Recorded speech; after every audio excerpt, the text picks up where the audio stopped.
الصلاة والسلام على سيد المرسلين وعلى آله وأصحابه أجمعين উপমহাদেশের বরেণ্য শাইখুল হাদিস আল্লামা গওহরপুরী রহমতুল্লাহ আলাইহির অক্লান্ত পরিশ্রম এবং মেহনতের ফসল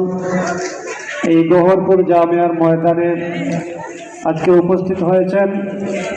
উপমহাদেশের বরেণ্য শাইখুল হাদিস আল্লামা আজিজুল হক রহমতুল্লাহ আলাইহির সুযোগ্য সন্তান,